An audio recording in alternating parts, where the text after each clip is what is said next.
À la une de cette édition du journal, à l'Assemblée nationale, enfin le calendrier de l'élection du bureau définitif est connu. Le dépôt de candidature débute demain alors que le vote interviendra le samedi 18 mai. La révision constitutionnelle continue de faire débat. Patrick Mouyaya appuie qu'elle doit être mise à jour. L'opposition congolaise a dénoncé cette tentative, l'opportunité, à qui cela profitera et qu'en pense la population. On en parle dans ce journal. Et puis la guerre dans l'Est s'étend de plus en plus dans le sud Kivu. À Calais, par exemple, des décès ont été enregistrés à la suite des bombardements des M23. On sera en ligne avec un membre de la société civile. L'actualité en Afrique, la France-Afrique a-t-elle encore des jours heureux devant elle? Le Sénégal saura-t-il renverser la vapeur? Depuis son accession au pouvoir, Diomaye Faye semble tempérer son attitude. Nous analyserons sa dernière visite en Côte d'Ivoire. Bonjour à tous et bienvenue dans ce journal. La pression a finalement payé apparemment. À l'Assemblée nationale, le nouveau calendrier fixe l'élection et l'installation du bureau définitif au 18 mai. Christophe Mbosso, président du bureau provisoire de la Chambre basse du Parlement, a publié hier tard dans la soirée les nouvelles dates. En voici justement quelques détails. Du vendredi 10 mai au lundi 13 mai, ce sera le dépôt de candidature. Le mardi 14 mai, examen des dossiers de candidature. Le lendemain, le mercredi 15 mai, affichage des listes des candidats retenus. Et le jeudi 16 mai, campagne électorale pour aboutir à ce samedi 18 mai consacré à l'audition en séance plénière des messages de candidats et aux élections et à l'installation du bureau définitif. Et un mot sur l'autre chambre du Parlement qui n'a pas encore aussi ouvert ses portes au Sénat. Les opérations d'enregistrement et d'identification de nouveaux sénateurs sont reportées à une date ultérieure. Décision justifiée par des contraintes d'ordre budgétaire. Ces opérations étaient initialement prévues du 10 au 12 mai courant. Le communiqué est signé par le président justement du bureau provisoire de cette chambre. Et je le disais dans le sommaire, l'actualité, c'est aussi cette guerre qui s'invite dans le sud Kivu. Les rebelles du M23 ont largué des bombes dans le village et sur le village de Murambi, situé dans le territoire de Calais, dans le sud Kivu, entraînant la perte des 7 personnes et blessant 6 autres. Les explosifs proviendraient des Wangara dans le territoire des Massissi, selon plusieurs sources. On en parle avec le président du cadre de concertation de la société civile de Bouzi, Monsieur James Moussanganya, qui est en ligne avec nous. Bonjour Monsieur James Moussanganya, quelle est la situation à l'heure actuelle à Calais et à Minova où vous vous trouvez présentement?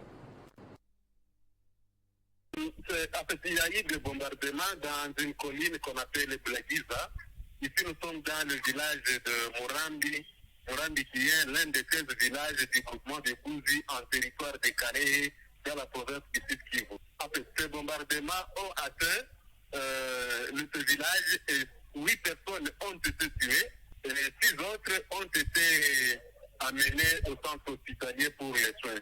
Mais la quiétude de la population est encore très très calme, d'autant plus qu'au niveau de Minova, il n'y a pas eu de bombardement dans les centres commerciaux comme c'est dans les alentours. Ces bombardements sont venus dans les territoires des Massifs. Par contre, dans les villages qu'on appelle le Wangara, ici nous sommes à Massissi, dans les territoires de Massissi, bien entendu. Et sans aucun doute des attaques perpétrées par les rebelles d'M23, n'est-ce pas? Oui, tout à fait, parce que ce n'est pas pour la première fois que de tels bombardements se font. Il y a à peine 3 mois que cela se passait toujours, même ici à Minova. D'ailleurs, au courant de la semaine antérieure, il y a eu encore bombardement à Minova. Cette bombe provenait toujours des champs de bataille. Je ne suis pas très confiant que ce soit nos forces de sécurité qui se démènent jour, matin et soir pour nous protéger, qui puissent encore bombarder ses propres citoyens. Merci beaucoup James Moussangagna, président, je le rappelle, du cadre de concertation de la société civile du groupement de Bouzi. On se dirige à présent au centre du pays où les enseignements sont paralysés depuis plus d'une semaine à Dima Lumbu, une localité située à 12 km de Bandundu-Ville, le chef-lieu de la province du Kwilu, après la crue de la rivière Kasaï. Plusieurs sources concordantes affirment que cette montée des eaux de la rivière Kasaï a provoqué la destruction de nombreuses habitations sur son passage, obligeant ainsi leurs occupants à élire domicile dans des salles de classe, perturbant ainsi le bon fonctionnement des activités scolaires. Les salles des classes servent désormais donc de refuge pour ces familles sinistrées et leurs effets, des lits, des ustensiles de cuisine et autres. Sur les 4 écoles que compte cette localité, 2 d'entre elles sont affectées par les débordements des eaux et les 2 autres accueillent pour l'instant les familles des victimes de cette catastrophe naturelle. On en parle justement avec Desgroves Dalle qui nous ont fait le point dans cet appel téléphonique. Cela fait exactement 1 semaine et 4 jours que plus de 800 personnes ici à Dima Lumbu sont sans abri pour cause leur maison se trouve actuellement sous eau suite au débordement des eaux de la rivière Kasaï. Et c'est beaucoup plus le quartier Koweït de cette même cité.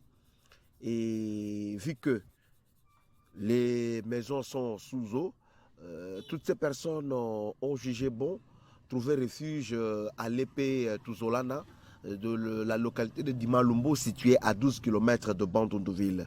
Et suite à l'occupation de l'école de l'épée Touzolana par cette population qui se trouve sans abri. Et les élèves de Dima Lumbu ne peuvent plus étudier et jusqu'à présent, aucune assistance de la part des autorités compétentes et toute la population de Dima Lumbu ne sait à quel sens se vouer. Voilà pourquoi nous lançons cet appel à toute personne de bonne volonté, également à l'autorité compétente de vite venir en aide parce que la situation est très grave ici à Dima Lumbu. Et puis la population congolaise est confrontée à de nombreux défis, notamment la pénurie d'eau, les coupures intempestives du courant électrique, mais également les embouteillages ici dans la capitale qui rendent chaque jour difficile la vie des paisibles citoyens. À quand justement les solutions efficaces pour améliorer les conditions de vie et offrir un meilleur cadre de vie à la population congolaise? Nous y avons réfléchi dans ce commentaire.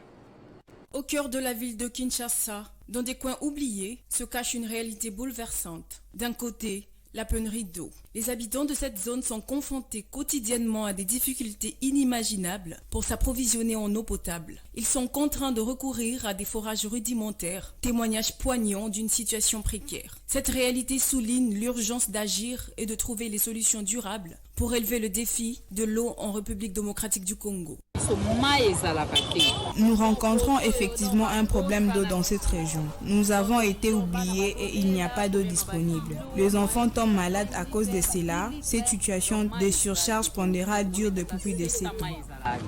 De l'autre côté, le problème d'électricité ne cesse de dire son mot. Kinshasa, la capitale de la République démocratique du Congo, fait face à une pénurie d'électricité alarmante. Cette réalité impacte de manière significative la vie quotidienne des habitants, entravant le développement économique et social de la région. Cependant, il est donc primordial d'investir dans des infrastructures durables, de promouvoir les énergies renouvelables et d'encourager l'innovation technologique. Dans le même contour sociétal, le délabrement des routes et la tracasserie routière font l'objet des embouteillages dans les artères de la ville-province de Kinshasa. Un problème bien connu et qui suscite de nombreuses frustrations à l'endroit de la population. Les rues bondées de voitures, le temps de trajet rallongé, les retards sont des réalités auxquelles les habitants doivent faire face au quotidien. En adoptant une approche holistique et en investissant dans des solutions durables, nous pouvons progressivement atténuer les embouteillages et améliorer la mobilité de la population à Kinshasa. C'est un dossier de la rédaction. Quelle est l'opportunité de réviser la Constitution en ce moment? Sur quoi fonde-t-on une telle démarche? Pour le pouvoir en place, la loi fondamentale est caduque et ne correspond plus aux réalités actuelles, quitte soit à la modifier ou à la changer carrément. Mais le sujet crée le débat aux grandes dames de la population qui n'y voit rien. Les scientifiques et les politiques sont restés divisés quant à ce sujet.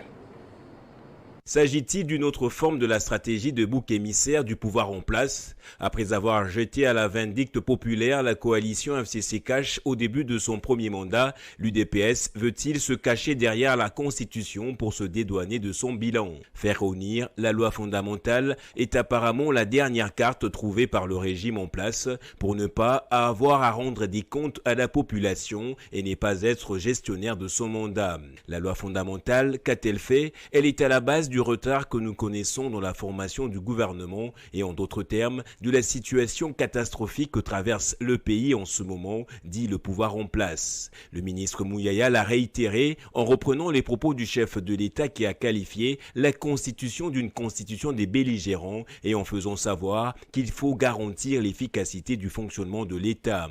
Des propos qui ne passent pas auprès des constitutionnalistes comme le professeur Auguste Mampouya, l'un des rédacteurs de cette loi qui, dans une interview, l'a balayé d'un revers de la main. Mais qu'on arrête de faire dire au président, c'est la Constitution qui bloque depuis 100 ans, 100 jours, l'évolution de la mise en place des institutions.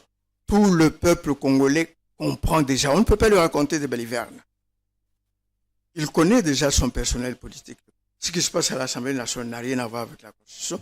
Ce qui se passe dans les provinces, quand ils se bagarrent autour du bureau provisoire, du bureau d'âge, du bureau définitif, ça n'a rien à voir avec la Constitution.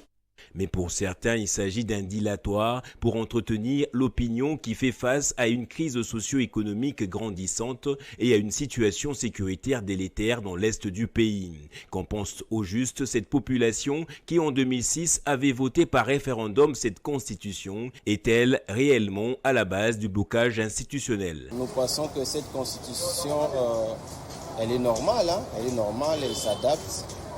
Et c'est à nous, maintenant, peuple congolais, aux autorités publiques, de respecter la Constitution.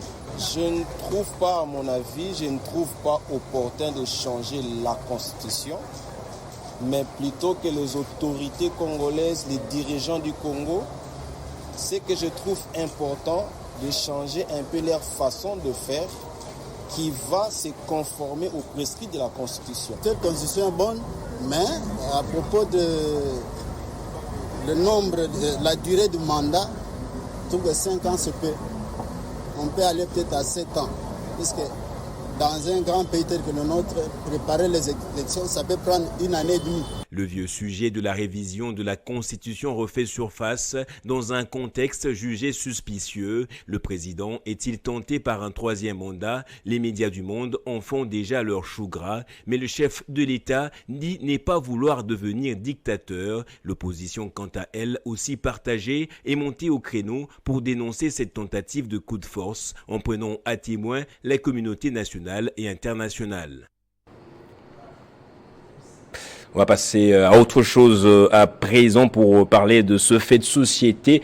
La consommation abusive d'alcool devient de plus en plus un danger mortel pour la population quinoise. La rédaction s'est rendue dans la commune de Selembao où justement un constat amer a été fait. Conscient du danger, les jeunes de cette commune justifient la consommation de ces boissons, des fois mal préparées. On sait que c'est une motivation dans l'exercice de leur métier.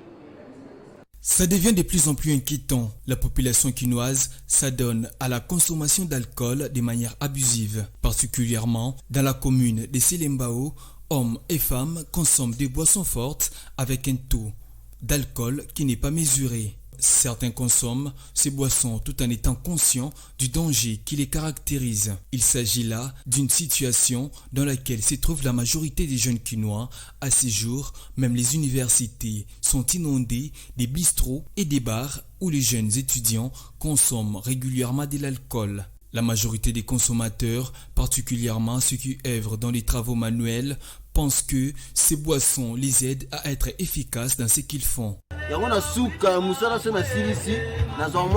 Je suis menuisier. Après le travail, je consomme cette boisson parce que ça soulage les maux de dos. Je décide en fait de me faire plaisir en m'achetant une petite bouteille de whisky. La consommation de l'alcool n'est pas déconseillée par les médecins. Cependant, en prendre de manière abusive peut amener les consommateurs à des graves conséquences. Notamment, elle peut entraîner à des troubles d'attention, des relaxations, des mémoires, des capacités d'abstraction et des fonctions exécutives. Elle peut également augmenter la pression artérielle, favoriser les risques d'accidents vasculaires cérébraux, alors que les consommateurs et les vendeurs ne sont pas du même avis.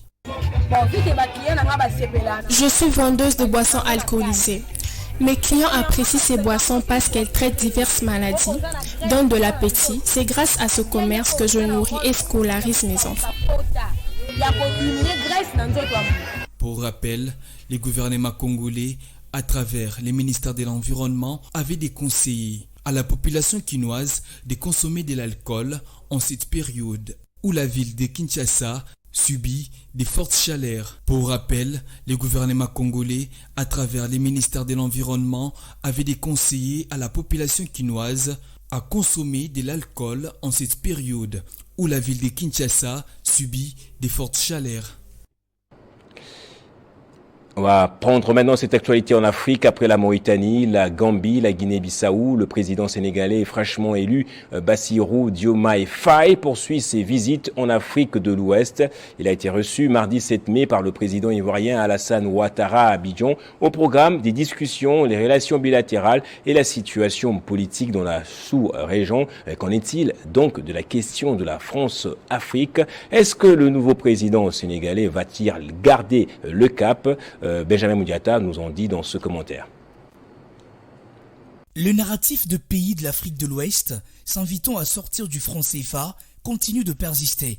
En lice, les Burkina Faso, le Niger, le Mali et dernièrement le Sénégal, où ce sujet était l'une des grandes promesses de campagne du nouveau président Bassirou Diomaye Faye depuis son entrée en fonction en avril 2024. En dehors du souhait de la reprise de la grande commission mixte Sénégal-Côte d'Ivoire, l'actuel président sénégalais Bassirou Diomaye Faye, reçu au palais présidentiel à Abidjan Plateau par le président Alassane Ouattara le mardi 7 mai 2024, le leader du Sénégal voulait selon plusieurs sources que la Côte d'Ivoire participe activement au combat contre le franc CFA. Par ce même déplacement, Diomaye Faye a mis au clair sa position sur la CEDEAO. Je suis persuadé que nous devons continuer d'agir dans la solidarité au sein de l'espace CEDEAO, de faire de réformes nécessaires et d'œuvrer à dissuader les incompréhensions qui ne peuvent manquer de survenir lors d'un point de presse.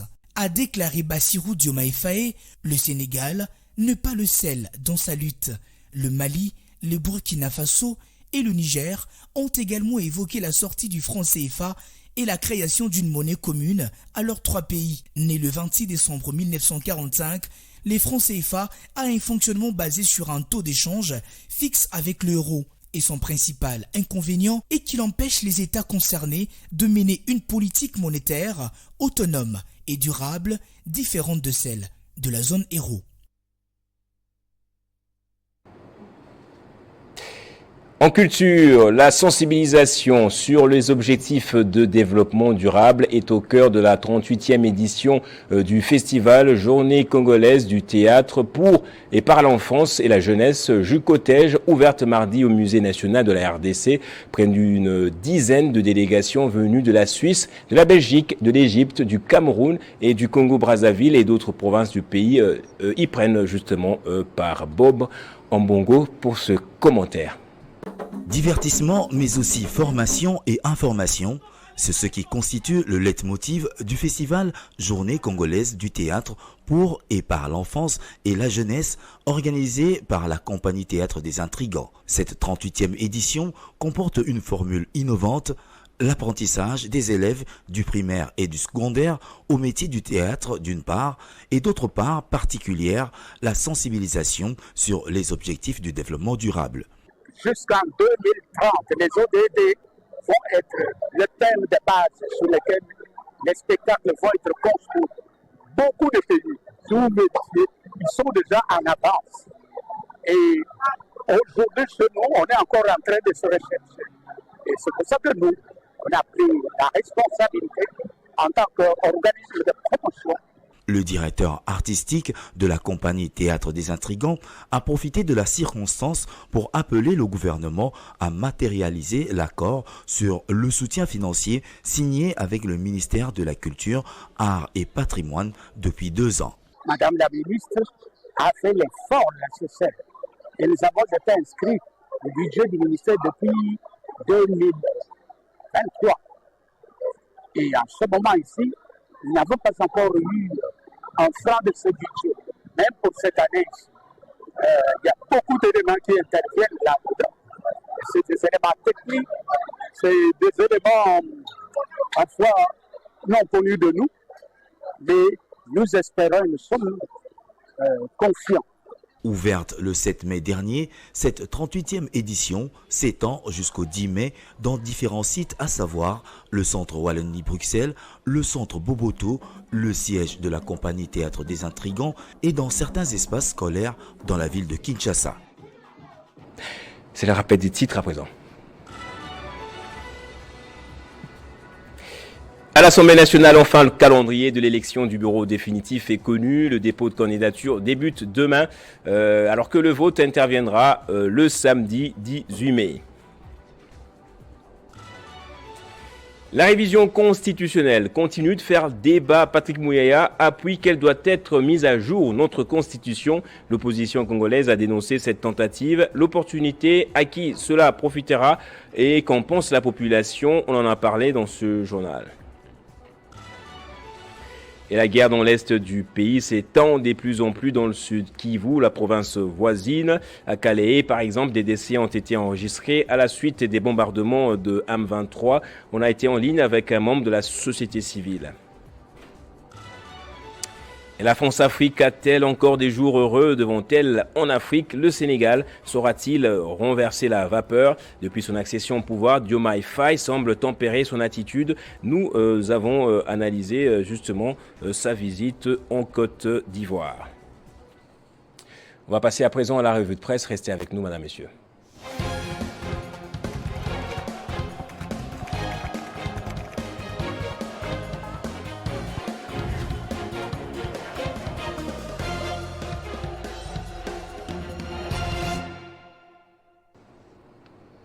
Moïse Chamala est avec nous pour la lecture des sites et journaux parus ce jeudi.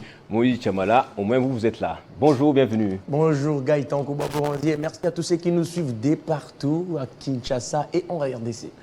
À l'Assemblée nationale, Christophe Mbosso a publié un nouveau calendrier. Tout justement, Gaëtan Kouba-Borandier, c'était presque un coup de force entre les présidents de l'Assemblée nationale, bien sûr du bureau d'âge, et les députés nationaux. D'abord, je vous rappelle, dès la genèse à l'apocalypse de cette histoire. Ça a commencé dans les médias en ligne 7 sur 7 qui avait écrit Gaëtan Kouba-Borandier qu'une pétition contre Christophe Mbosso et l'ensemble du bureau d'âge était en circulation dans l'hémicycle du Palais du Peuple, les sièges du Parlement.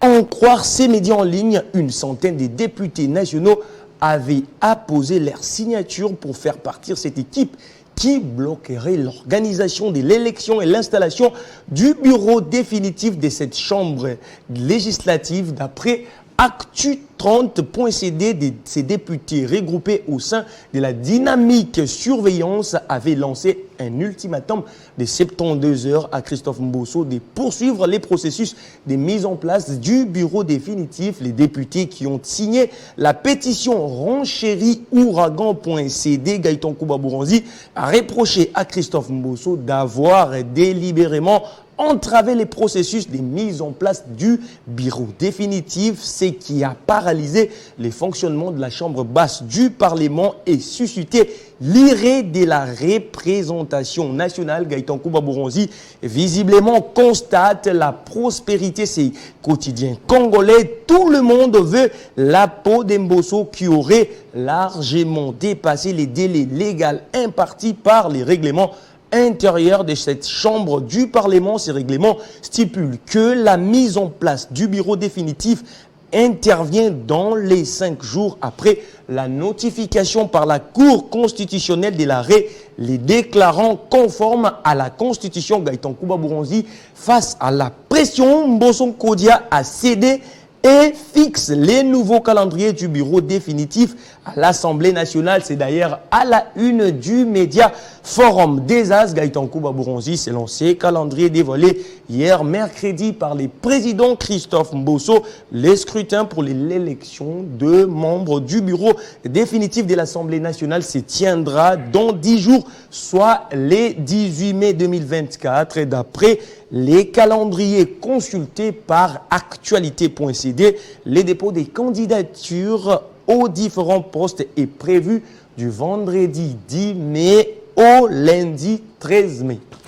Dossier Zando, Godempoï alerte sur un présumé détournement. Tout justement, Gaëtan Kouba Bouronzi, les Quinois s'attendent à un bijou pendant plus de 3 ans maintenant, mais boum, une affaire sort qu'il aurait fallu qu'il y ait un détournement. C'est dénoncé d'ailleurs par Godempoï dans les médias congolais Hebdo Kinshasa, qui écrit à sa une, dossier Grand Zando, les constructeurs sous pression pour détourner 20 millions de dollars. Godempoï met en garde les fossoyeurs. Gaëtan Kouba Bouronzi ayant contribué à 50% dans l'ingénierie financière. L'ancien président de l'Assemblée provinciale de la ville-province de Kinshasa, Godempoï, confirme que les travaux sont presque à leur achèvement, mais il a su rapidement dénicher certaines personnes qui mettent les constructeurs sous pression pour détourner 20 millions de dollars, chose qu'il a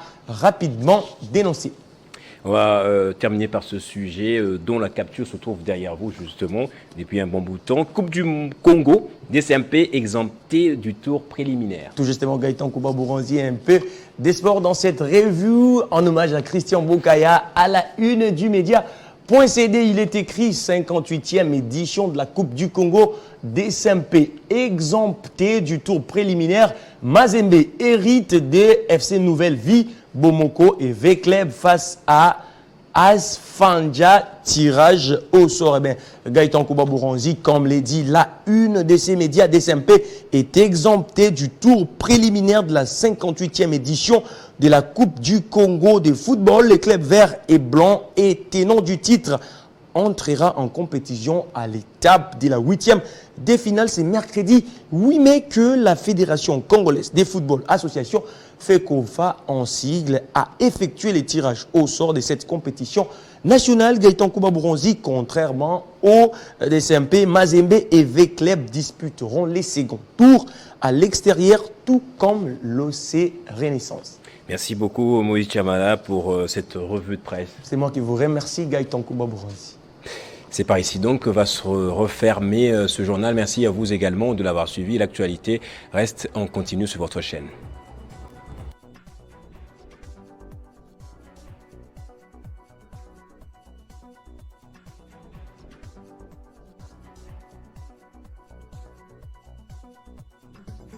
Retrouvez toute l'actualité